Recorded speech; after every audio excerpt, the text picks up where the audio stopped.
La jeune fille pauvre, le premier jour de son travail, après avoir posé le plateau de fruits, s'apprêtait à partir lorsqu'elle a vu 5000 wons par terre, elle a levé la tête et regardé autour d'elle. Le client lui a fait signe de le ramasser. Jung-gi a pensé que c'était un pourboire, mais quand elle l'a ramassé, elle a voulu le prendre, et elle a compris qu'il voulait se moquer d'elle. Taquinée et humiliée, Jung-gi a demandé poliment à sortir, mais alors qu'elle s'apprêtait à ouvrir la porte, quelqu'un est entré et elle a perdu l'équilibre. Elle est donc tombée dans les bras du jeune maître fortuné. « Je suis vraiment désolée », a dit Dae-yu en la repoussant. Jung-gi était trop gênée et voulait s'enfuir, mais c'était là que leur destin commençait. Jung-gi venait souvent manger des restes au vent, elle mangeait frugamment pour économiser de l'argent afin d'étudier à l'étranger. Par coïncidence, Dae-yu est aussi venu ici, sa mère est pasteur. Elle était tellement en colère contre lui qu'elle en voulait à mourir. Dae-yu a cherché un endroit au hasard, Jung-gi le regardait de côté, il semblait qu'elle l'avait reconnu. Dae-yu, confiant, n'a pas oublié de lui faire un clin d'œil, Jung-gi ne se souciait pas beaucoup de cela. Au moment de partir, les œufs gratuits à l'extérieur de la porte l'ont attiré, Jung-gi voulait en prendre quelques-uns de plus. Mais il était écrit que chaque personne ne pouvait en prendre qu'un, n'ayant pas le choix, elle a dû remettre les œufs, alors qu'elle s'apprêtait à s'asseoir pour manger, elle a accidentellement entendu Dae-yu se faire gronder par sa mère. Après avoir mangé les œufs, Jung-gi n'a pas pu s'empêcher d'en vouloir un autre, et alors qu'elle le fourrait discrètement dans son sac, Dae-yu est apparu et l'a surprise. Jung-gi était trop gêné pour savoir comment s'expliquer, et Dae-yu lui a même dit de soulever sa chemise pour en prendre plus, ce qui l'a mise mal à l'aise. Au moment de partir, Dae-yu n'a pas oublié de lui rappeler que manger trop d'œufs donnait des flatulences malodorantes, et Jung-gi a eu envie de le fusiller du regard. Face à un type aussi ennuyeux, elle était à court de mots. Ce jour-là, Jung-gi tenait un panier de maïs. Elle est allée vendre dans un endroit bondé de la rue, Dae-yu était près de là, en train de prendre le thé de l'après-midi, il a tout de suite reconnu Jung-gi, la voyant faire tant d'efforts. Dae-yu s'est exclamé, elle est vraiment partout, celle-là, mais peu de temps après, il a été réveillé alors qu'il dormait, et après l'avoir reconnu.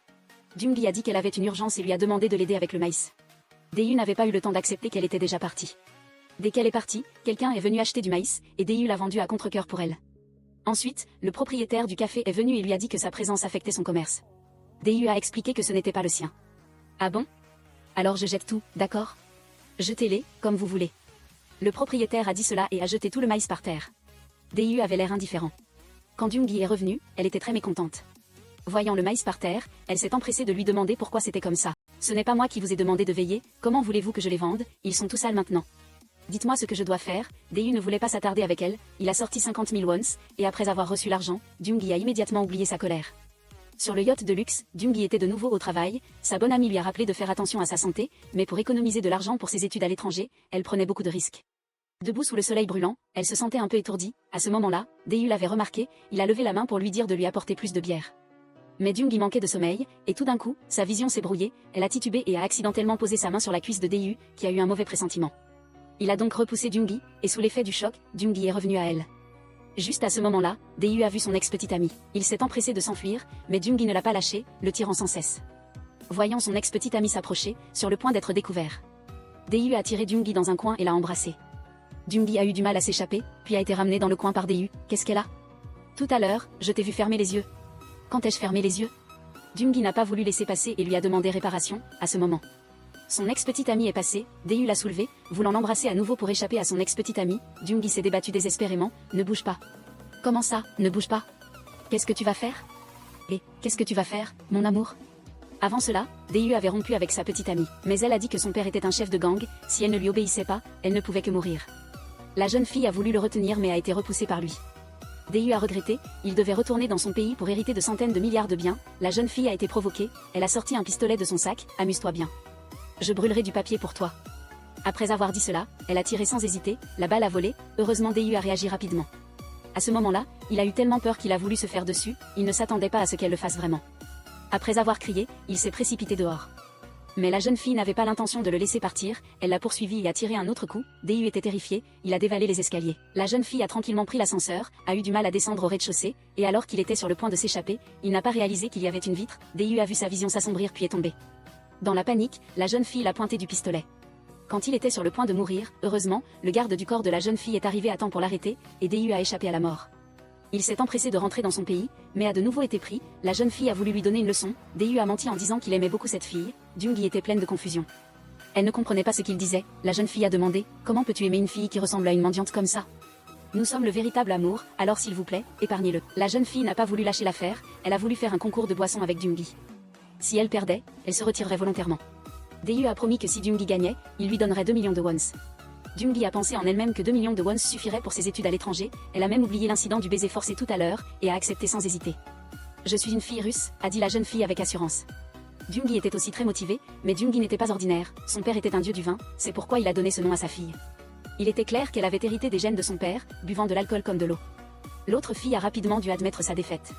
Finalement, elle a concédé sa défaite, puis les deux sont allés au distributeur automatique. Quand Daeyu a sorti l'argent, il n'a plus vu Jungi. Il a baissé la tête et l'a trouvée endormie par terre.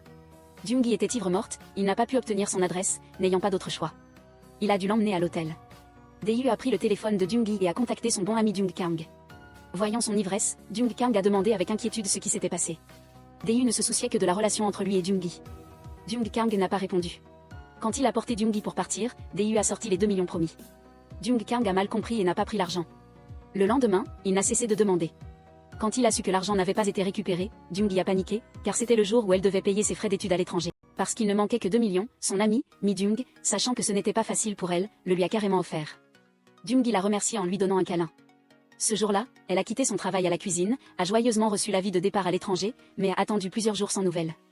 Quand elle est allée demander, elle a appris que Mi Jung avait démissionné et que cette école de cuisine n'existait pas. À ce moment-là, Mi Jung était dans l'avion pour des vacances avec son petit ami. Jungi, incrédule, est allée chez elle et a trouvé l'endroit vide. C'est à ce moment-là qu'elle a réalisé qu'elle avait été trompée. Jungi, comme une âme perdue, est allée au bord du pont, pleurant de douleur, exprimant son malheur. L'argent que j'ai gagné si durement, apprendre à cuisiner était mon dernier espoir. La jeune fille sans le sou a pensé aux 2 millions de wons chez Daeyu, mais il était parti maintenant. Jungi lui a dit de donner son adresse, elle viendrait le chercher tout de suite. Daeyu est allé au dépôt des trésors que son grand-père lui avait laissé, pensant qu'il y avait un trésor là-bas. Après être entré, il a réalisé qu'il n'y avait que de vieux livres. Jungi est arrivé très vite, après être entré, elle l'a appelé plusieurs fois. Mais Daeyu portait des écouteurs et écoutait de la musique, il n'a pas remarqué que quelqu'un était entré. Jungi voulait passer, mais a trébuché accidentellement, elle est tombée directement dans les bras de Daeyu. Elle a levé la tête, puis l'a immédiatement repoussé. Daeyu a perdu l'équilibre et est tombé sur l'étagère, se saignant le nez, ce n'est rien. Mais surtout, la montre en édition limitée est cassée, c'est la fin du film, je n'ai pas encore récupéré l'argent et je dois encore rembourser. Il n'y a que 500 exemplaires dans le monde, la réparation coûtera des dizaines de millions, même si je retire ces 2 millions, il reste encore 8 millions. Jungi, après avoir entendu cela, a réalisé qu'elle avait causé des problèmes. Elle a essayé de rester calme et a regardé, ce n'est qu'une petite fissure, et vous demandez une compensation pour ça, vous êtes si mesquin. C'est ce que vous appelez une petite fissure? Et mesquin? Jungi a argumenté, disant qu'il était également responsable de se tenir là. Après une négociation, Daeyu a finalement fait un compromis, il ne demandait que 5 millions, quand me les donnez-vous? Attendez que j'ai fini de gagner de l'argent, puis je vous les donnerai, en 5 ans de versement. Daeyu, en entendant cela, est resté figé. Jungi a dit, si ce n'est pas possible, tant pis. En bref, si tu veux de l'argent, il n'y en a pas. Il n'y a que cette vie. Daeyu a sorti son téléphone. Il lui a conseillé de ne pas s'enfuir. Plus tard, quand il l'appellerait, elle devrait répondre à tout moment, sinon il irait porter plainte. Jungi, n'ayant pas d'autre choix, s'est retournée et est partie. Elle a travaillé dur pour gagner de l'argent pour ses études à l'étranger, non seulement elle s'est fait escroquer tout son argent par son ami, mais maintenant elle doit encore 5 millions. Elle n'avait même pas d'argent pour prendre le bus, elle a été chassée du véhicule. Jungi, comme une âme perdue, a pensé à tout ce qu'elle avait traversé récemment. Bien que difficile à supporter, elle a éclaté de rire. Au même moment, Daeyu a également eu un problème. Toutes ses cartes ont été restreintes. Il s'avère qu'après le décès de son grand-père magnate, pour le partage des biens, ses deux tantes ont reçu des centaines de milliards de wons et des actions. Seul le père de Daeyu n'a rien eu, car jeune, il menait une vie dissolue et ne se souciait pas de son grand-père, il n'a donc pas eu d'héritage. Daeyu n'a reçu qu'une petite maison remplie de livres. Il était à court d'argent et est allé voir son frère pour lui en demander, mais en sortant, il a rencontré Jungi qui dînait avec son meilleur ami. Daeyu a entraîné son frère avec lui, Jung Kang a voulu appeler un employé. Mais le frère de Daeyu est son supérieur, en le voyant, il a dû le saluer. Daeyu a proposé de joindre les tables. Bien que Jungi ne le veuille pas, elle a dû respecter son supérieur. Ils se sont retrouvés dans une situation délicate. Daeyu a dit que son frère l'invitait ce jour-là. Pour éviter l'embarras, Jungi a dit que Jung Kang était son petit ami, ce qui a immédiatement changé l'expression de Daeyu. Profitant du fait que Jungi était aux toilettes, Daeyu l'a attendu devant la porte et lui a demandé quelle était sa relation avec Jung Kang, sinon il révélerait qu'ils s'étaient embrassés. Jungi s'en fichait, car ce n'était pas un vrai petit ami. C'était juste parce que son frère l'avait invité, alors elle avait dit qu'elle était sa petite amie pour ne pas être gênée. Daeyu s'est senti rassuré en entendant cela. Le lendemain, il a contacté Jungi, lui disant de le payer rapidement, mais maintenant Jungi devait compter sur Jung Kang pour tout, comment pouvait-elle le payer? Daeyu a dit la vérité. Je ne t'ai pas contacté pour l'argent de la réparation, alors c'était pourquoi? Tu ne te souviens pas de moi? Pourquoi devrais-je me souvenir de toi? Mais moi, je me souviens de toi, je t'attendrai, jusqu'à ce que tu viennes. Mon Dieu, comment est-ce possible? Attends toute ta vie. Je n'irai nulle part. Cependant, elle, vêtue élégamment, est passée, et en voyant cette fille spéciale, Daeyu est tombé inconsciemment amoureux d'elle.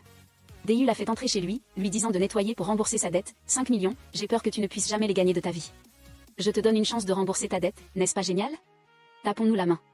Juste à ce moment-là, Suzanne, qui l'aimait, est arrivée. En voyant Jungi, elle a pensé que c'était une femme de ménage. Il y a trop de poussière ici, sors. Dès qu'elle est sortie, Suzanne l'a serrée dans ses bras. En voyant cette scène, Jang-Ge admira silencieusement à quel point ils formaient un beau couple. Puis, elle regarda ses vêtements bon marché avec tristesse. Après qu'ils eurent fait un tour, Seo-Yj dit à Chijiwo que les jeunes de nos jours travaillaient trop dur, se disputant même le travail de femme de ménage. Elle ressemblait à une renarde. Soudain, Seo-Yj reçut un appel de l'entreprise, ce qui l'agaça énormément, mais elle devait quand même faire attention aux expressions des autres pour se comporter. En entendant dire qu'elle était la fille du président, Jang-Ge devint encore plus mal à l'aise. Après avoir accompagné Seo-Yj, la maison avait changé d'apparence. Voyant Jang-Ge allongé sur le canapé pour se reposer, Chijiwo s'approcha discrètement. Ce mouvement était vraiment cool quand les deux se sont regardés. Jang-Ge rougit, elle était si gênée qu'elle se leva pour s'éloigner. Chijiwo dit que le rez-de-chaussée était propre, mais qu'elle ne pouvait partir qu'après avoir nettoyé le deuxième étage. Jang-Ge n'en put plus. Suis-je votre servante, votre esclave? Quoi? Vous me faites travailler toute la journée pendant que vous riez et vous amusez? Et vous vous étreignez? Êtes-vous jalouse? Jalouse de quoi? Vous devriez me donner un verre d'eau. Après avoir entendu cela, Chijiwo dit à Jang-Ge d'attendre un instant. Ensuite, il lui prépara un cocktail. Jang-Ge n'en but qu'une gorgée, mais elle eut l'impression d'être arrivée dans une ville côtière de rêve. Elle demanda avec surprise ce que c'était. Mojito, dit Chijiwo. Il dit qu'elle venait d'apprendre à nettoyer et qu'elle était parfois mignonne, alors il lui demanda si elle voulait être sa femme. Cette phrase fit que Jang-Ge commença à s'imaginer des choses, jusqu'à ce qu'il lui appuie sur la tête, la ramenant à la réalité. Chijiwo expliqua qu'il voulait ouvrir un bar et espérait que Jang-Ge pourrait venir l'aider. S'il ne pouvait pas payer 5 millions, alors elle devrait travailler pour rembourser sa dette. En entendant cela, Jang-Ge fut en colère, était-elle si facile à intimider? Elle se retourna et partit. Oh, vous pensiez que j'allais vous retenir? Ne le regrettez pas plus tard, car il n'y a pas de capital. Alors Chijiwo espérait qu'il pourrait l'aider, sa mère fut tellement émue d'entendre qu'il ferait un travail décent qu'elle remercia le ciel et la terre. Son frère accepta de l'aider, mais il devait d'abord voir s'il en était capable. Le lendemain, Chijiwo fut emmené à la séance de préparation de cocktail. Jang Kwang travaillait ici et informa Jang-Ge qu'il y aurait de la nourriture gratuite. Elle n'hésita pas et s'y rendit immédiatement. Chijiwo aperçut Jang-Ge dans la foule, mais elle découvrit que l'autre fille se tenait à côté de lui, ce qui rendit Jang-Ge jalouse. En participant, elle fut attirée par la haute tour de verre. À ce moment précis, un maladroit trébucha accidentellement sur un fil électrique, la lampe était sur le point de tomber. Chijiwo le remarqua et dit à Jang-Ge de s'écarter rapidement. Mais Jang-Ge pensa qu'il la taquinait encore. La lampe était sur le point de tomber, Chijiwo courut, au moment dangereux, il serra Jang-Ge dans ses bras. Les deux échappèrent de peu au danger. Voyant du sang sur la tête de Chijiwo, Jang-Ge s'évanouit de peur. Très vite, ils furent emmenés à l'hôpital. Jang-Ge dormit longtemps à cause de la fatigue. Chijiwo n'en put plus et la réveilla. Jang-Ge se leva précipitamment, blessant Chijiwo, et se sentit très coupable. Voyant cela, Chijiwo fut secrètement ravi. Lors du banquet, Chijiwo se comporta très bien. Bien que son frère ait accepté d'investir pour lui, il ne lui donna que 50 millions, et il devait rembourser à temps chaque mois. En entendant cela, Chijiwo fut mécontent. Son frère lui dit que s'il n'acceptait pas, tant pis. Chijiwo l'arrêta précipitamment, mieux vaut quelque chose que rien. Chijiwo emmena Jang-Ge faire du shopping, comme son bras était blessé, Jang-Ge devint une aide précieuse. Cependant, cet argent ne suffisait toujours pas, alors Chijiwo décida de demander à son père, et vendit secrètement la voiture de luxe de son père. Son père fut tellement en colère qu'il en pleura. Peu de temps après, le bar de Chijiwo fut rénové. Il apprit à Jang-Ge à écrire une pancarte, mais il n'était jamais satisfait de sa façon d'écrire. Jang-Ge fut tellement en colère qu'elle refusa d'écrire davantage, lui disant de le faire lui-même s'il était si doué. Dès qu'il prit le stylo, Chijiwo fit une très mauvaise performance. Jang-Ge n'eut d'autre choix que de continuer. Chijiwo regarda Jang-Ge tout le temps, il voulait la taquiner. C'est pourquoi il fit délibérément semblant que son visage était taché de peinture. Jang-Ge y crut, mais au final, Chijiwo lui donna un autre coup de pinceau, équilibrant ainsi le tout de manière plus esthétique. À ce moment-là, Jang Kwang appela. Voyant qu'elle l'appelait si intimement et qu'elle l'évitait pour prendre l'appel dehors, Jang-Ge fut de nouveau découverte. Comme elle logeait chez Jang Kwang, elle ne trouvait pas de travail de nuit. Leurs emplois du temps étaient différents, ce qui était très gênant. C'est pourquoi Jang-Ge voulait travailler ici, mais elle bégayait et n'arrivait pas à le dire. Elle lui demanda si ses paroles précédentes étaient valables. Chijiwo fit semblant de ne pas se souvenir et lui demanda ce qu'il avait dit. Jang-Ge, en colère, finit par lui dire « Devenir votre femme, c'est ce que vous avez dit. Alors, veux-tu être ma femme ?» Jang-Ge reprit ses esprits et dit qu'elle était chef cuisinière, qu'elle voulait aller en France pour étudier la cuisine. Pour apprendre, elle étudiait même sérieusement le français. Cet endroit est si petit. Elle ne resterait pas ici longtemps. Chijiwo était à moitié convaincue, à moitié incrédule. Alors Jang-Ge lui montra. En un clin d'œil, elle avait préparé plusieurs plats. Chijiwo goûta et trouva que c'était pas mal. Ensuite, les deux sortirent pour accrocher l'enseigne. Face à l'obstination de Chijiwo, Jang-Ge était tellement en colère qu'elle sauta. Elle lui demanda quel était son salaire, mais Chijiwo lui dit qu'elle n'avait pas de salaire. Les 2 premiers mois seraient déduits de sa dette. Comment cela était-il possible? Comment allait-elle manger? Je m'en fiche. Elle se mit sur le côté. Il était vraiment excessif. Son expression de colère fut capturée par lui. Chijiwo se moqua d'elle. C'est seulement alors que Jang-Ge réalisa quelle photo de lui avait été prise. Elle était tellement en colère qu'elle poursuivit Chijiwo pour qu'il la supprime. Le soir, Jang-Ge vint parler de son salaire. Elle demanda si le travail de nuit donnait droit à une prime, mais Chijiwo dit que le bar n'ouvrait pas le soir. Jang-Ge fut surprise. Le bar n'ouvrait pas le soir, seulement 3 jours par semaine. Ce serait étrange si l'entreprise marchait bien. Chijiwo ne donna pas beaucoup d'explications. Il s'avéra que chaque nuit, il était anxieux. Le médecin lui conseilla de se faire soigner tôt, mais Chijiwo n'y prêta pas beaucoup d'attention. Le lendemain, Jang vint travailler très tôt. Elle découvrit que Chijiwo avait teint ses cheveux. Un sentiment d'agitation la submergea. Qu'y a-t-il? Vous êtes tombée amoureuse de moi? N'y pensez même pas. Cependant, ce qui intriguait Jang, c'est que le bar du jeune maître du conglomérat n'était ouvert que 3 jours. Pourquoi? Ce n'est pas permis? Jang pensa qu'il n'était pas sérieux. Je suis sûr que je vais faire de mauvaises choses. Voyant sa curiosité, Chijiwo fit un signe de la main et lui dit de s'approcher. Le soir, il y a beaucoup de filles qui m'attendent. Puis il dit à Jang d'aller coller des affiches pour trouver du personnel. Soudain, elle se souvint qu'elle avait déjà rencontré un jeune homme thaïlandais. Il était encore plus pauvre qu'elle, il devait même ramasser les ordures. Alors Jang le présenta à Chijiwo, disant qu'il savait non seulement chanter mais qu'il était aussi beau. Chijiwo n'était pas très satisfait, mais Jang insista tant qu'il accepta à contre-cœur, mais elle devrait assumer toute responsabilité en cas de problème. Alors qu'il s'amusait, quelqu'un d'autre vint postuler comme barman. Après quelques manipulations très habiles, Jang fut très impressionné. Chijiwo goûta et décida de la garder. C'est ainsi que leur bar, le Mujito, fut officiellement créé, mais Chijiwo exigea que, quelle que soit la personne, une seule boisson soit vendue par client, son principe étant de ne pas laisser les gens se saouler. Il voulait une sensation de confort, juste ce qu'il fallait. Jang dit, n'est-ce pas bien de vendre plus pour gagner plus d'argent? Chijiwo répondit qu'elle était trop superficielle. Les heures d'ouverture étaient de 10h du matin à 18h. On dirait que ça va faire faillite, n'est-ce pas? De plus, le deuxième étage est un espace privé, pas d'accès autorisé. Après 18h, vous n'êtes plus autorisé à rester dans le bar. Où trouver un si bon patron? Ils célébrèrent joyeusement. Jang alluma la mèche avec le Thaïlandais. Chijiwo fut immédiatement en colère. Il lui demanda s'il était ivre. Notre patron est si beau. Où touches-tu? Je l'ai juste serré dans mes bras. Le lendemain, Chijiwo, vêtu d'un costume noir, se rendit aux funérailles de son ami décédé. Il ne peut toujours pas oublier ce passé. Quand il était petit, lui et le frère de Seoyj étaient amis. Seoyj aimait Chijiwo depuis l'enfance. Son frère est mort dans un accident, ce qui est devenu le cauchemar de Chijiwo. En sortant, il rencontra la mère de Seoyj, qui pensait toujours que la mort de son fils était liée à Chijiwo. Elle le prévint de rester loin de Seoyj. Après 18h, Jang se rendit discrètement au bar, elle voulait se préparer pour l'ouverture, mais elle ne s'attendait pas à ce que Seoyj arrive avec un gâteau. Elle lui demanda pourquoi Jang était là. Jang lui dit de ne pas mal comprendre, qu'elle ne faisait que travailler ici, mais Seoyj ne la considéra pour rien. Sachant que Chijiwo n'était pas là, elle demanda à Jang de lui donner le gâteau, puis elle partit. Alors que Jang allait jeter les ordures, elle rencontra Chijiwo qui rentrait. Il était clair qu'il n'était pas de bonne humeur ce jour-là. Il dit à Jang de partir rapidement. Voyant que Chijiwo buvait de l'alcool à cause de sa tristesse, elle lui donna le gâteau. Jang ne savait rien et chanta « Joyeux anniversaire ». Je vous ai dit de ne pas rester au bar après 18h. Parce que demain, c'est l'ouverture. Mes mots sont-ils si ridicules? Qu'est-ce qui ne va pas avec vous? Aujourd'hui est votre anniversaire, vous devriez être de bonne humeur. Chijiwo était extrêmement en colère. Il jeta le gâteau par terre. Jang était si effrayée qu'elle ne savait pas quoi faire. Chijiwo lui demanda si elle était prête à tout faire pour de l'argent. Voulez-vous monter dans ma chambre? Espèce de salaud. Jang, triste, partit. À mi-chemin, il se mit à pleuvoir. À ce moment-là, elle se souvint qu'elle avait oublié son sac. Sur le chemin du retour, elle ramassa un parapluie et découvrit accidentellement un bruit dans une boîte en carton. En l'ouvrant, elle trouva un chat abandonné. Alors Jang ramena le chat au bar. Après avoir installé le chat, elle découvrit que Chijiwo s'était endormi. Dire une telle chose et s'endormir tout de suite. Jang s'approcha prudemment. Au moment où elle allait prendre son sac, Chijiwo lui attrapa la main. Ils restèrent silencieux un instant. Chijiwo ne s'excusa pas. Il dit simplement que l'endroit où il avait été frappé lui faisait très mal, comme s'ils étaient à égalité. Jang le critiqua, disant qu'il utilisait toujours sa propre façon de mépriser les autres, et que personne sur cette terre ne méritait d'être intimidé. Après avoir dit cela, Jang partit immédiatement. Chijiwo se dépêcha de la retenir, s'excusa sincèrement, et s'appuya sur l'épaule de Jang, montrant sa vulnérabilité. Jang n'était plus en colère. Le tyran arrogant habituel avait peut-être aussi un passé inconnu. Des excuses suffisent-elles? Pensez-vous que je vais vous pardonner? Chijiwo apporta des vêtements, mais Jang ne lui prêta aucune attention. Chijiwo comprit et s'en alla. Le lendemain, Jang sortit le chaton, mais Chijiwo lui dit de le remettre à sa place. Jang dit que s'il la laissait l'adopter, elle lui pardonnerait ce qui s'était passé la veille. Cependant, Chijiwo, têtu, fit semblant d'avoir perdu la mémoire et ne reconnut pas s'être excusé la nuit précédente. Jang ne lui donna aucune chance de s'expliquer. Ensuite, Chijiwo arriva. Tu veux en prendre la responsabilité? Bien sûr, je ne te causerai aucun problème, considère ça comme une compensation. Après cela, ils s'arrêtèrent pour négocier le menu. Les deux se cachèrent dans un coin, sentant l'amour émaner de cet endroit. Dès l'ouverture du bar, il y eut beaucoup de clients. Chijiwo, avec son bagou et son beau visage, fit rire les clientes aux éclats. Jang, caché derrière le comptoir de la cuisine, fut écœurée par cette scène. En se retournant, elle fut repérée par Seoyj.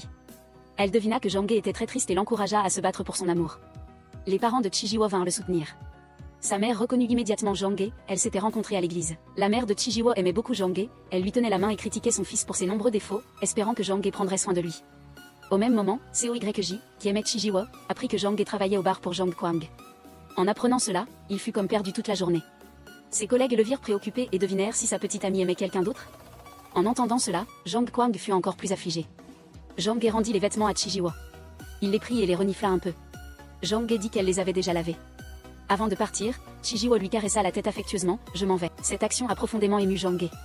En quittant le travail, Zhang Ge a soudainement repensé à ce que Jiwo avait dit de ne laisser personne monter au 2e étage, et elle a commencé à s'inquiéter.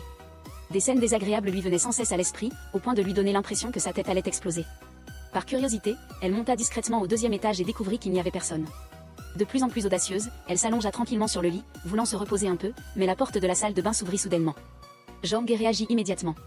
Elle roula hors du lit. Jiwo avait ouvert le réfrigérateur, constatant qu'il n'y avait pas d'eau, il descendit en chercher. Zhang Ge en profita pour se lever. Elle se précipita dehors, et dès qu'elle fut à la porte, elle entendit des pas. Dans l'urgence, elle ne put que se cacher derrière le canapé. Le fait que Jiwo ne la remarque pas la soulagea. Elle se précipita en bas, terrifiée au point de transpirer. Le lendemain, 11DN arriva et parla du travail de Zhang Ge ici, ce que Zhang Ge n'avait pas dit à Zhang Kuang. Jiwo, le sachant, sourit, puis il vint la questionner, ayant entendu dire qu'elle n'avait pas informé son meilleur ami. Ce qu'elle faisait ici n'avait rien à voir avec lui. Sa petite amie l'avait dit. Quelle langue bien pendue. Étonnamment, Jiwo expliqua qu'elle n'était pas sa petite amie. C'était juste une jolie jeune femme. Voyant l'expression de Zhang Ge, Jiwo dit qu'elle était jalouse. Zhang Ge était agacée. Je suis jalouse, terriblement jalouse, dit-elle en colère en partant. Jiwo, lui, était très satisfait. Ce jour-là, un oncle qui avait échoué à son examen était ivre. Zhang Ge vint le raisonner, et après l'avoir consolé, ils s'étreignirent. Jiwo vit cette scène. Il critiqua immédiatement Zhang Ge pour son comportement et lui dit de ne pas sortir seul du restaurant. Zhang Ge rétorqua qu'il était une fleur de serre, incapable de comprendre la douleur des gens ordinaires comme elle. Jiwo fut tellement en colère qu'il en eut les yeux injectés de sang. Après le travail, ils purent partir, mais Zhang Ge fut retenu. Jiwo dit qu'il avait faim. Il demanda à Zhang Ge de lui préparer quelque chose à manger. Bien qu'elle n'en ait pas du tout envie, elle lui devait encore de l'argent. Une fois rassasié, il recommença à poser des questions. Pourquoi n'as-tu pas dit à Zhang Kuang que tu travaillais ici? Interrogé ainsi, Zhang Ge ne le cacha plus, parce que le frère de Jiwo était le supérieur de Zhang Kuang. Elle craignait qu'il ne s'en inquiète, c'est pourquoi elle n'avait rien dit. Je croyais que c'était parce que tu m'aimais, dit-il. Moi? Pourquoi devrais-je t'aimer? Zhang Ge, furieuse, voulut partir. Mais Jiwo lui proposa de la raccompagner, ce qui lui ferait économiser l'argent du taxi. Zhang Ge n'a pas refusé. Sur le chemin du retour, Zhang Ge regardait simplement par la fenêtre. Jiwo lui demanda ce qu'il y avait à voir. À ce moment-là, Zhang Ge ne voulait plus lui parler. Après être descendu de la voiture, Jiwo lui demanda si elle vivait seule. Zhang Ge hésita. Jiwo a demandé pourquoi elle ne l'invitait pas à prendre un café. Zhang Ge a rapidement répondu non. Alors, tu as des nuits instantanées? Je n'ai pas non plus de nuits instantanées chez moi. Je plaisantais. Ne fais pas ça. Mais cette scène fut vue par Zhang Kuang. Après être rentrée chez elle, elle le trouva mécontent. Zhang Kuang lui demanda pourquoi elle ne lui avait pas dit qu'elle travaillait. Voyant qu'il était vraiment en colère, Zhang Ge s'empressa d'expliquer. Zhang Kuang ne voulait plus retenir ses sentiments. Alors qu'il s'apprêtait à lui avouer, la voix du frère de Zhang Ge retentit devant la porte. En voyant son frère arriver, Zhang Ge paniqua. Pour ses études à l'étranger, elle avait volé 30 millions à sa mère. Cette fois, son frère était sûrement venu pour régler ses comptes avec elle. Elle, terrifiée, se cacha dans les toilettes. Son frère avait roulé toute la journée et dès son arrivée, il voulait aller aux toilettes. Zhang Kuang s'empressa de dire que sa petite amie prenait une douche, puis il le poussa vers le dépanneur voisin pour qu'il s'en occupe. Le frère était sur le point de revenir, Zhang Ge était si anxieuse qu'elle ne savait plus quoi faire. Zhang Kuang lui dit de s'enfuir en premier, il rangerait ses affaires plus tard. Zhang Ge s'empressa de sortir, c'est alors qu'elle réalisa qu'elle n'avait pas un sou. N'ayant nulle part où aller, elle alla au magasin de sa grand-mère. Elle se faufila discrètement dans l'entrepôt, elle ne pouvait y rester qu'une nuit. À ce moment-là, le jeune héritier du conglomérat arriva soudainement, et Zhang Ge n'eut d'autre choix que de se cacher à nouveau à l'intérieur. Si elle était découverte, elle était morte. Elle ouvrit la porte, et des abdominaux bien dessinés apparurent sous ses yeux. Elle déglutit en les regardant, ne cessant de s'exclamer sur la beauté de cet homme. Alors qu'elle laissait son esprit vagabonder, Jiwo sembla l'apercevoir. Zhang Ge, effrayée, referma rapidement la porte. Un instant plus tard, ne percevant plus de mouvement, elle sortit prudemment. Mais Jiwo la surveillait depuis longtemps. Tu me fais mourir de peur. Qu'est-ce qui t'arrive? C'est toi qui es apparu soudainement, c'est pour ça que j'ai eu peur. Jiwo lui demanda ce qu'elle faisait là, alors que ce n'était pas encore l'heure du travail. Zhang Ge, rusée, répondit qu'elle était venue tôt aujourd'hui pour nettoyer l'entrepôt. Puis elle entra pour le nettoyer. Si tu veux nettoyer, nettoie-le bien. Pendant que Zhang Ge s'affairait, 11DN lui offrit 2 billets pour une comédie musicale. 11DN insinua que Zhang Ge pourrait inviter Jiwo, espérant qu'elle ferait bonne impression. Comme son frère refusait d'y aller, Zhang Kuang apporta ses bagages et lui demanda si elle était tombée amoureuse de Jiwo. Zhang Ge ne répondit pas directement. Zhang Kuang fit semblant de ne pas s'en soucier et partit. Pour que Monsdn n'aime pas Jiwo, sa mère la força délibérément à un rendez-vous arrangé. Monsdn le découvrit et partit immédiatement. Sa mère, furieuse, la frappa. C'est pourquoi Monsdn se saoula. Un serveur réussit à appeler Jiwo avec son téléphone. Monsdn demanda à Jiwo de l'aimer, mais Jiwo ne la considérait que comme une petite sœur. Monsdn n'abandonna pas et revint le lendemain, voulant même Jiwo. Pendant qu'ils discutaient, la nourriture tomba sur sa robe. Janghae ne put s'empêcher de rire. Jiwo alla chercher une serviette, tandis que Monsdn en profita pour avertir Janghae, disant qu'ils étaient amoureux et espérant que Janghae resterait à l'écart. Janghae, attristé, ne put que glisser les billets de la comédie musicale dans un livre. Jiwo vit cette scène. Après le départ de Janghae, Jiwo trouva les 2 billets. Le lendemain, Monsdn l'appela pour le fixer, mais pour ne pas décevoir Janghae, Jiwo refusa immédiatement. Cependant, Monsdn voulait aussi le voir pour la comédie musicale, ce serait dommage de ne pas y aller, alors Monsdn reporta son attention sur Jang Kwang. Au même moment, Janghae découvrit que les 2 billets avaient disparu. Jiwo apparut soudainement, la faisant sursauter. Voyant les billets dans la main de Jiwo, elle voulut les récupérer, mais Jiwo dit qu'il aimait aussi les regarder. Jang Kwang était arrivé tôt pour attendre. Quand il vit Monsdn apparaître, ses yeux s'illuminèrent. Juste à ce moment-là, Janghae et Jiwo apparurent également. Les 4 se regardèrent. L'atmosphère était très embarrassante. Monsdn accusa Janghae de s'approcher délibérément de Jiwo, tout en étant ambigu avec Jang Kwang. Janghae n'expliqua rien, elle était triste et ne savait où aller. Elle repensa à ses gestes intimes avec Jiwo, elle savait que la distance entre eux était grande, mais elle alla quand même au bar attendre le retour de Jiwo. Va-t'en. Pourquoi es-tu si bon avec moi? J'ai l'impression de vraiment t'aimer maintenant. Mais Jiwo l'a rejeté. Ne m'aime pas. Janghae a pleuré de tristesse. Ils avaient tous les 2 des sentiments l'un pour l'autre, mais Jiwo sentait qu'il n'était pas digne de Janghae. Janghae décida aussi de ne plus avoir d'illusions. Le travail devait continuer. Ils devaient encore se rencontrer. Ils s'évitaient délibérément, ce qui fit réaliser à Monsdn et Som que leurs sentiments l'un pour l'autre étaient en danger. Quand Janghae ramassait les ordures, elle découvrit accidentellement un vieil homme mendiant. Janghae, généreuse, donna de la nourriture au vieil homme. Le vieil homme dit qu'il reviendrait. Cette scène fut vue par Jiwo. Janghae était une esthéticienne. Elle a pensé à son père, c'est pourquoi elle a gentiment donné de la nourriture à cette personne, mais ne revient plus. Dès qu'elle est entrée, elle a été bloquée par Jiwo. Pourquoi a-t-elle donné la nourriture du magasin à la charité? Ne sait-elle pas que la nourriture coûte cher? Juste quelques ingrédients inutilisés. Quoi, inutilisés? Alors tu n'auras pas de salaire. Voyant que Jiwo cherchait délibérément la dispute, Janghae lui lança un regard noir et partit. Cette scène rendit les 2 personnes cachées à côté incapables de regarder davantage, elles avaient l'intention de les rapprocher. Après le travail, Som invita Janghae à le voir jouer, mais dès qu'elle y arriva, elle vit Jiwo sortir, ce qui remplit le visage de Janghae de dégoût. Pendant le spectacle, quelqu'un a accidentellement bousculé Janghae. Craignant qu'elle ne soit blessée, Jiwo l'a serrée dans ses bras. Ils se sont regardés, quelle scène magnifique. Mais Janghae a pensé qu'il profitait d'elle. Elle lui a marché sur le pied, le faisant crier. Janghae a réalisé qu'elle avait marché un peu trop fort. Ils sont sortis. Pendant qu'ils parlaient, Janghae a dit que son rêve était d'aller en France pour étudier la cuisine, et d'avoir ensuite son propre restaurant. Mais une fois à l'étranger, elle s'est fait escroquer tout son argent par une amie. Jiwo a dit qu'il y avait beaucoup de mauvaises choses dans la vie et a conseillé à Janghae de ne pas s'en faire. Il n'a pas raconté à Janghae ce qu'il avait vécu. Ce soir-là, Daeyu est monté sur le toit pour chercher le chat, il a accidentellement découvert que Jung-gi s'était discrètement faufilé dans le bar, il s'est caché curieusement sur le côté pour observer. Il a découvert qu'elle s'était glissée dans l'entrepôt, un instant plus tard, il a ouvert la porte et a trouvé Jung-gi endormi sur le canapé. Le lendemain matin, Jung-gi a fait semblant d'arriver au travail, Daeyu ne l'a pas démasqué, il lui a même donné une couverture, disant délibérément que la qualité n'était pas bonne, et lui demandant de la jeter pour lui. Touchant la couverture douce, Jung-gi était secrètement ravi. Après être allé travailler, Som a dit à Monsdn qu'il allait bientôt fêter son anniversaire. Sa famille avait l'intention de lui offrir 2 éléphants, dont l'un serait transporté ici par avion, ce qui a rendu Monsdn curieuse, elle pensait que sa famille avait un zoo, elle ne s'y attendait pas. Quelques jours plus tard, un éléphant en or fut livré, mais lorsqu'il voulut l'échanger contre de l'argent, le commerçant n'osa pas l'accepter. Som avait besoin d'argent pour sa performance. Som était très abattu car, chez lui, l'éléphant est un trésor national. Rien que ce morceau de trompe, Monsdn calcula qu'il valait environ 8 millions de wons coréens. Ce qui l'a surpris, c'est que la famille de Som était si riche, alors pourquoi était-il un étranger ici et souffrait-il? Som répondit que là-bas, il ne pouvait pas réaliser son rêve. En fait, je suis un prince. Monsdn, riant, cracha son eau. Elle pensait qu'il plaisantait et n'y prêta pas attention. Jang Kwang donna rendez-vous à Janghae, mais il ne remarqua pas que le frère de Janghae le suivait. Les 2 se rencontrèrent, Janghae demanda ce qui se passait. Jang Kwang voulait juste la voir, alors il mentit en disant que la dernière fois Janghae s'était excusée, mais sans lui donner de pichenettes sur le front, ce qui était dommage.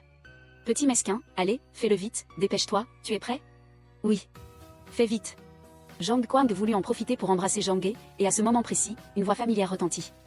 Voyant son frère, Janghae fut terrifiée, elle se leva et s'enfuit immédiatement. Auparavant, pour partir étudier à l'étranger, Janghae avait volé l'argent que sa mère avait mis de côté pour le mariage de son frère. Son frère était très en colère à ce sujet, mais Janghae n'avait plus un sou, elle n'avait même pas 30 millions. Sachant cela, son frère pleura amèrement. Janghae était si stressée qu'elle se réveillait au milieu de la nuit à cause de cauchemars. Soudain, elle entendit un bruit étrange devant la porte. Elle s'approcha discrètement.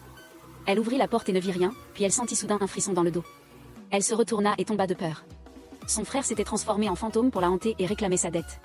Alors qu'elle était terrifiée, sa mère apparut. Zhang Ge supplia sa mère de la sauver, mais quand sa mère se retourna, elle eut encore plus peur. « Est-ce que je ressemble à ta mère ?» Zhang Ge hurla et se réveilla. Ce cauchemar l'avait beaucoup effrayée. La voyant affaiblie et déprimée, Dei pensait qu'elle avait la grippe et lui a apporté des médicaments, mais il n'a toujours pas parlé gentiment, il a dit à Jung-gi de ne pas la laisser contaminer les autres après le travail. Dei a voulu vérifier si elle avait de la fièvre, Jung-gi l'a évité, mais Dei était toujours un peu inquiet, Jung-gi a crié avec colère. « N'avez-vous pas dit que vous ne m'autorisiez pas à vous aimer? Je vous ai dit de ne pas être gentil avec moi, pourquoi continuez-vous à faire cela? Êtes-vous en train de me garder sous le coude? Je n'ai pas besoin de cela. » Le frère savait que Jung Kang aimait sa sœur. De toute façon, les deux étaient amis depuis l'enfance, alors le frère aîné a décidé de l'aider, le soir. Le frère aîné a invité Jung-gi à sortir, en la voyant apparaître, le frère aîné a appuyé sur la télécommande, les lumières se sont allumées, Jung-gi est passé lentement. Sur l'écran, il y avait aussi une photo d'elle. À ce moment-là, Jung Kang est apparu, a sorti un porte-clés et l'a donné à Jung-gi. Après une déclaration d'amour, il a même embrassé Jung-gi, ce qui l'a laissé désemparée car elle ne le considérait que comme un bon ami. Que devait-elle faire? Arrivée devant le bar, les lumières de la rue se sont soudainement allumées. Elle a levé la tête et a vu Dei la saluer.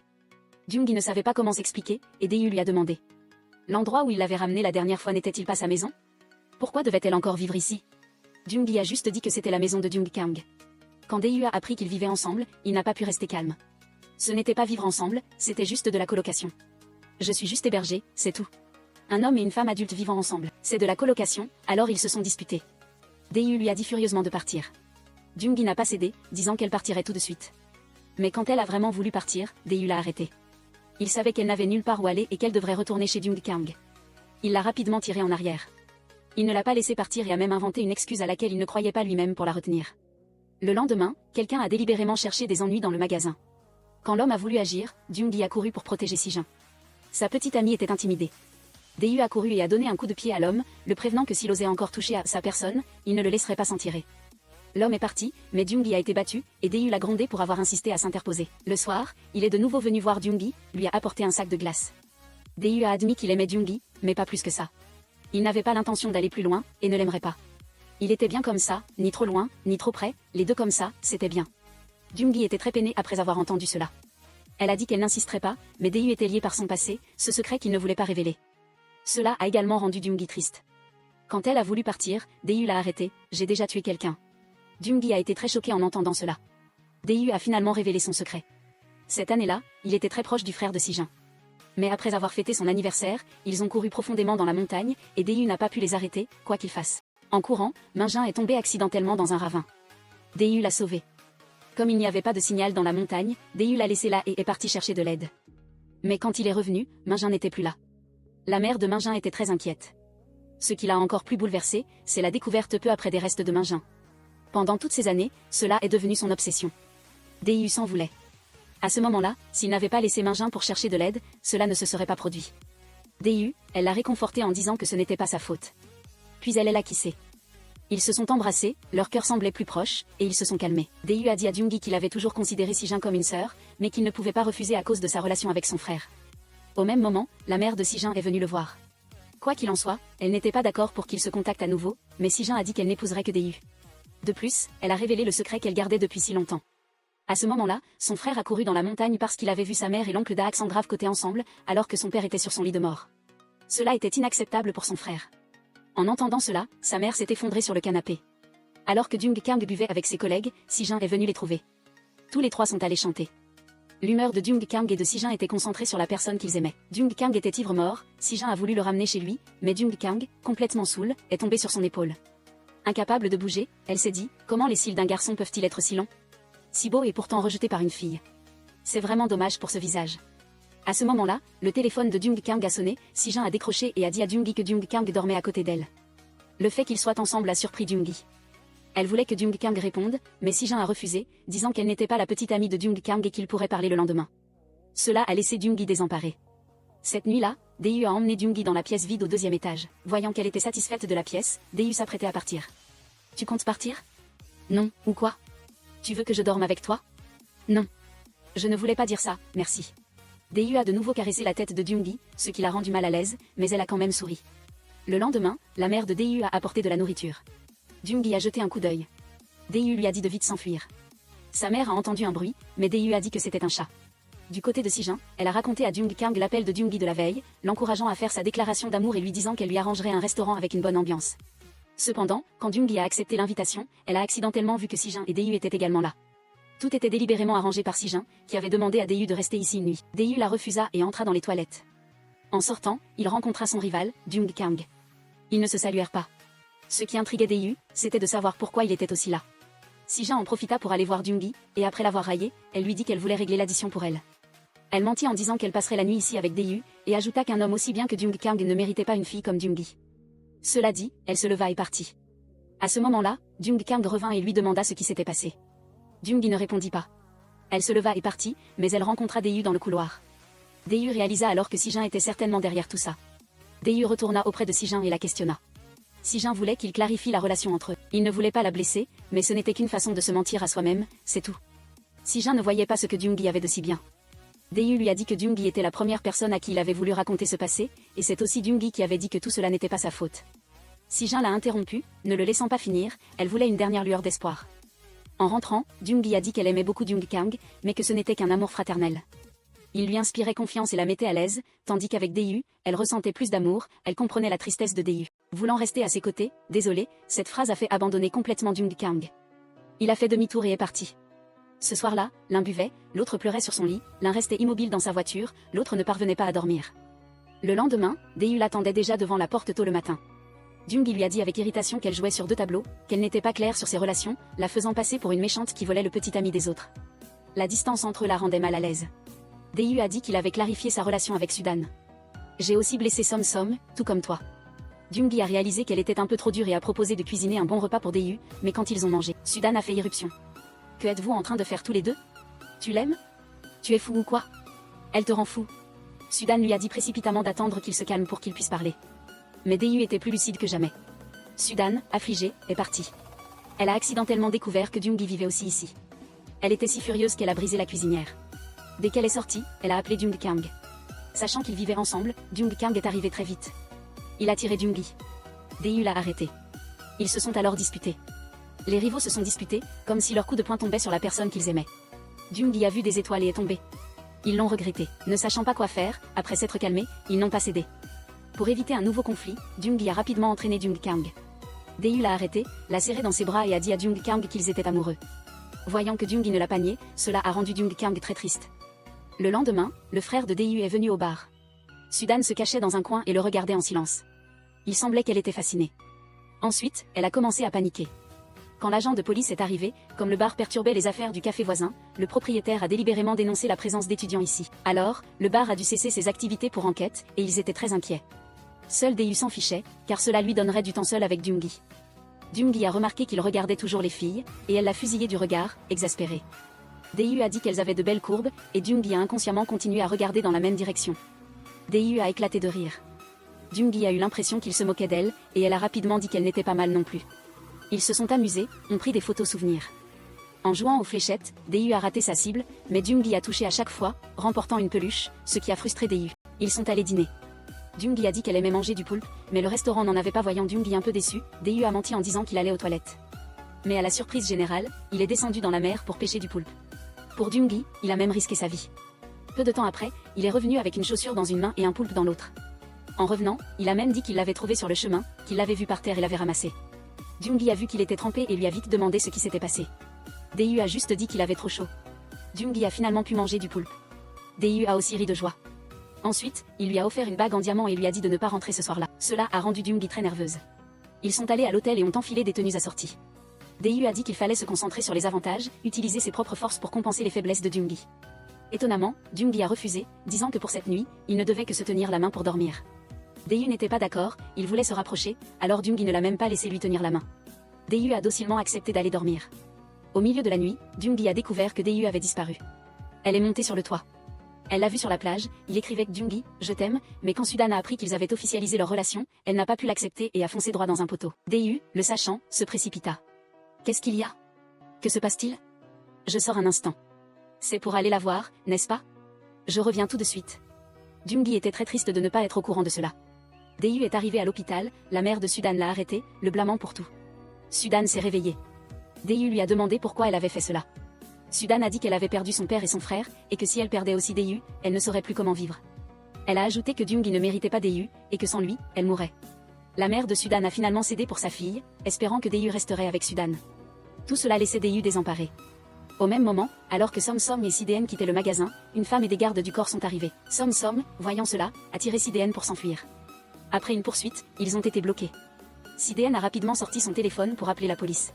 La femme a dit qu'elle n'avait pas à s'inquiéter, qu'aujourd'hui Sidéen devait partir avec eux. Sidéen n'a pas compris ce que cela signifiait, et finalement, Som Som a été emmené. Il a crié à Sidéen qu'il reviendrait. Sidéen, ne comprenant pas ce qui se passait, est retournée le raconter à Jung-gi, mais elle ne savait pas quoi faire. Elles n'ont pu qu'attendre et voir. Quand Daeyu est rentré, il est monté directement au 2e étage.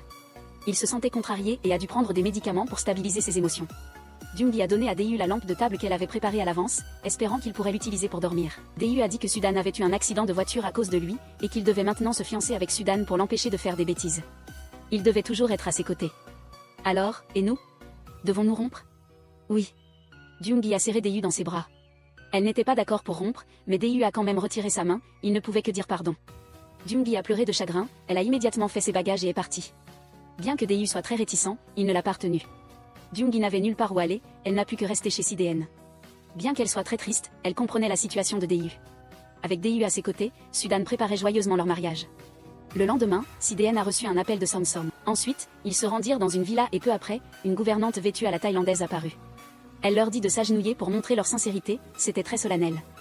Jung-gi pensa qu'ils allaient organiser une cérémonie, elle ne dit rien et s'agenouilla immédiatement. Sidéen, voyant cela, s'agenouilla également, il ne s'attendait pas à ce que cet homme soit réellement un prince. Cela les choqua tous les deux, Som Som leur dit rapidement de se lever, il avait préparé un somptueux dîner pour les recevoir. Som Som dit vouloir offrir un cadeau à Sidéen. Sidéen l'ouvrit et vit qu'il contenait toutes les peluches qu'elle aimait. Som Som en profita pour exprimer son amour pour Sidéen. Le soir, il les ramena même en supercar. Cet amour soudain surprit beaucoup Sidéen. Jung-gi lui conseilla, Som Som est à la fois gentil et beau, et c'est un prince, accepte vite. Mais Sidéen ne voulait pas l'accepter. Le lendemain, sa mère de la campagne arriva soudainement. La mère de Jung-gi pensait qu'elle était partie étudier à l'étranger, et elle était tellement en colère qu'elle voulait ramener Jung-gi à la maison, mais à cause de la personne qu'elle aimait, Jung-gi ne voulait pas partir. La mère de Jung-gi lui rappela que cette année-là, son père était mort dans la neige à cause de l'ivresse, ce furent des leçons sanglantes. Maintenant, elle travaillait dans un tel endroit, sa mère trouvait cela très répugnant. Finalement, Jung-gi rentra chez elle. Jung-kang, en quittant son travail, les vit agenouillés par terre. Ils réalisèrent que c'était Jung-kang qui avait tout dit. La nuit venue, elle sortit, hésita mais appela Daeyu. Jung-gi lui parla du fait que sa mère allait la ramener et espérait que Daeyu la retiendrait. Ainsi, elle aurait le courage de rester. Jung-gi ne voulait pas partir, même si elle ne voyait Daeyu qu'occasionnellement. Cependant, Daeyu la rejeta toujours, s'excusant. Après avoir raccroché, Jung-gi eut le cœur brisé. Deux personnes s'aimaient mais ne pouvaient être ensemble pour de nombreuses raisons, alors elle rentra à la campagne. Sa mère dit à Jung-gi d'aller à un rendez-vous arrangé. Ce jeune homme se vantait d'avoir un appartement de 32 mètres carrés dans le district de Tan. Il dit que Jung-gi, à cet âge, était un invendu, tandis que lui était un homme. Plus il vieillissait, plus il devenait attirant. Jung-gi était tellement furieuse qu'elle se leva et partit. L'homme pensa alors qu'elle jouait la difficile. Jung-gi, furieuse, lui dit qu'il était trop effronté. La mère de Daeyu vint voir Suzanne, lui disant qu'après l'incident, Daeyu avait toujours dû suivre une thérapie, qu'il n'avait jamais bien dormi et qu'il était souvent réveillé par des cauchemars. La mère savait qu'après l'apparition de Jung-gi, l'état de Daeyu s'était amélioré, mais Daeyu ne ressentait que de la culpabilité envers Suzanne, elle espérait qu'elle pourrait reconsidérer ses sentiments pour Daeyu. Sur le chemin du retour, Suzanne pleura amèrement et alla trouver Daeyu. Elle le vit boire pour s'anesthésier. Ce que Suzanne voulait, c'était son cœur, elle ne voulait pas le voir déprimé. Finalement, elle partit tristement, ivre, pour aller trouver Jung-kang. En chemin, elle tomba accidentellement, puis rentra chez elle. Suzanne ne put s'empêcher de fondre en larmes. Jung-kang ne sut que faire et la consola. Les pleurs s'arrêtèrent soudainement. Suzanne réalisa qu'elle était allongée dans les bras de Jung-kang. « Tu me serres dans tes bras ? Quoi ? Je ne m'attendais pas à ce que tes bras soient aussi chauds. Vraiment ? Pourquoi rougis-tu ? Jung-kang changea rapidement de sujet, disant qu'il voulait soigner les blessures de Suzanne.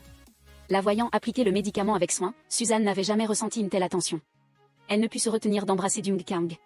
Cet acte audacieux les embarrassa tous les deux. Le lendemain, Jung-gi vint trouver Daeyu pour lui parler de son rendez-vous arrangé.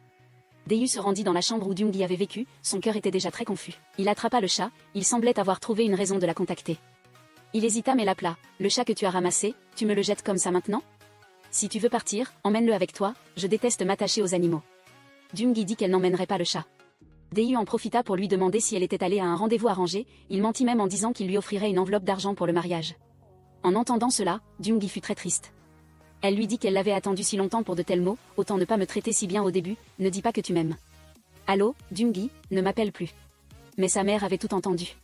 Chaque jour, elle la voyait comme une âme perdue. Sa mère donna 10 millions à Jung-gi, lui disant de louer une maison là-bas. Fais plus d'efforts pour tes rêves et l'amour. Le deuxième fils du magnate retrouva sa Cendrillon qu'il avait toujours chérie, mais Jung-gi n'était venu que pour emmener le chat. Dae-yu l'a poursuivi à la hâte. Il savait que c'était la seule excuse pour qu'ils se rencontrent, alors il prit le chat. Jung-gi le réprimanda, lui disant qu'il ne tenait pas parole. Pendant leur dispute, Jung-gi fut accidentellement blessé. Dae-yu soigna ses blessures avec attention. Désolé, je t'ai blessé. Cette relation sans issue était insupportable pour Jung-gi. Elle partit tristement, mais elle ne pouvait toujours pas oublier Dae-yu. Ce jour-là, Dae-yu trouva une maison. Tout le monde vint le féliciter. Le mendiant avait aussi changé. Il s'avéra que l'oncle était un magnate secret, possédant des restaurants à Paris et New York. Après le décès de sa fille suite à un accident, l'oncle, affligé, commença à errer. La première fois que Jung-gi lui donna à manger, il crut revoir l'image de sa fille. L'oncle savait que Jung-gi avait un don pour la cuisine, alors il invita Jung-gi à étudier dans son restaurant. Au même moment, Suzanne sortit en rendez-vous avec Dae-yu. Il ne pensait qu'à Jung-gi, tandis que Suzanne faisait semblant d'être joyeuse. Ils prirent des photos souvenirs pour Dae-yu. Ils jouèrent toute la journée. Au retour, il se mit soudainement à pleuvoir. Ils s'abritèrent sous un auvent. Dae-yu courut acheter un parapluie. Suzanne savait qu'il l'avait toujours aimé comme une sœur, mais ce n'était pas de l'amour. Suzanne ne voulait pas qu'il souffre à cause d'elle. Bien qu'à contre-cœur, elle choisit de se retirer. Peut-être que lâcher prise est le seul moyen de ne pas vraiment perdre, tout comme Som Som aimait Suzanne. Mais il respectait toujours le choix de l'autre partie. Après leurs adieux, Som Som partit pour son pays natal. Suzanne et sa mère résolurent leur conflit. Elle comprit la douleur de sa mère à ce moment-là. Son père était alité, l'entreprise et la famille dépendaient uniquement de sa mère, et sa mère avait aussi besoin de quelqu'un sur qui compter. De plus, c'était son père qui avait personnellement demandé aux voisins de s'occuper d'elle. En entendant sa fille parler ainsi, la mère fut réconfortée. Elle alla trouver Dae-yu, lui disant clairement qu'elle savait que la nature de Mingin n'était pas de sa faute. Pour lui, c'était aussi une torture depuis tant d'années. La mère de Suzanne était aussi très attristée. Elle espérait qu'il pourrait se libérer de son ancienne tristesse. En entendant cela, Dae-yu pleura silencieusement. Ce jour-là, Suzanne semblait avoir quelque chose à dire. Dae-yu lui dit de ne pas le regarder ainsi. Suzanne demanda quand il se fiancerait. Dae-yu lui demanda de s'approcher. Pas de fiançailles, c'est bon? Plus de fiançailles? Vraiment? Suzanne, en apprenant la nouvelle, appela Jung-gi en toute hâte. Elle lui dit que Dae-yu et Suzanne avaient rompu, espérant qu'ils pourraient développer leur relation. Mais Jung-gi avait décidé de partir étudier à l'étranger. Jung-gi se sentait inférieure, elle voulait faire des efforts pour devenir plus excellente, alors elle ne serait plus aussi insignifiante qu'aujourd'hui. Le lendemain, Jung-gi se rendit pour faire son visa. Elle découvrit accidentellement la personne qui lui avait autrefois volé de l'argent. En voyant Jung-gi, elle eut tellement peur qu'elle s'enfuit. Après une course-poursuite. Elles étaient toutes deux à bout de souffle. L'amie demanda pardon à Jung-gi, mais cet argent, elle l'avait gagné si durement, plus elle y pensait, plus elle était en colère. Après s'être calmée, l'amie lui dit que son petit ami l'avait trompée en lui disant de partir à l'étranger puis avait fui avec l'argent. En entendant cela, Jung-gi décida de ne plus la poursuivre.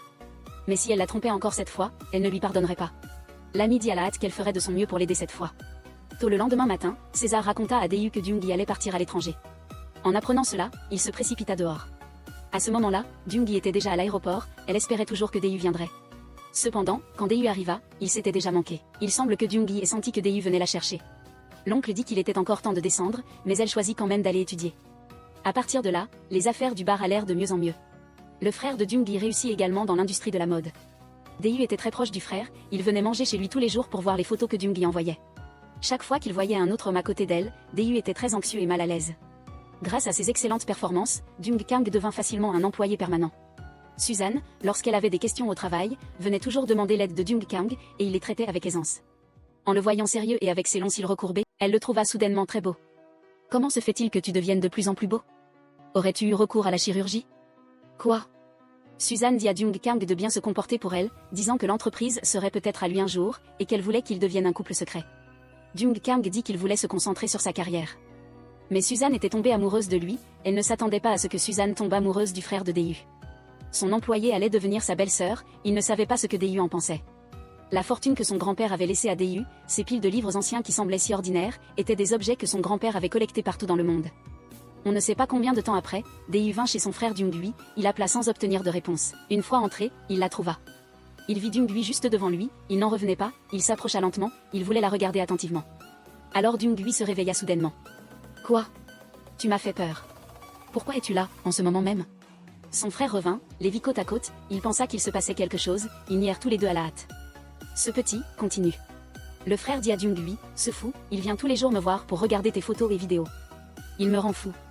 À ce moment-là, Dae-yu semblait encore rêver, alors il pinça le visage de Jung-hui, la voyant crier de douleur. Ce n'est qu'alors qu'il crut que tout cela était réel. Après cela, partout où Dung Gui allait, il la suivait. Dung Gui vint postuler dans un restaurant haut de gamme, il la suivit aussi. Dung Gui devint facilement chef cuisinier là-bas, tandis que Dae-yu l'attendait tous les jours à la sortie du travail. Son charisme attirait l'attention des serveuses. À ce moment-là, Dung Gui arriva, il lui envoya un baiser, faisant rêver les filles. Dung Gui vit qu'elle suivait toujours Dae-yu, alors il lui prit la main pour déclarer sa propriété. Dae-yu la serra dans ses bras, ils étaient très amoureux. Voyant cela, les 3 chiens célibataires les admirèrent énormément. De retour au bar, Dae-yu lui prépara un mojito. Dung Gui demanda curieusement pourquoi il lui donnait toujours un mojito. Dae-yu expliqua qu'en espagnol, mojito signifie « jeter un sort », de la magie, c'est que je te jette un sort, que tu tombes sous le charme de l'amour. Après avoir traversé tant d'épreuves, ils finirent par être ensemble. Dans cette vaste mer humaine, aimer ou être aimé est une chance. Merci à tous pour votre soutien. On se retrouve dans le prochain épisode.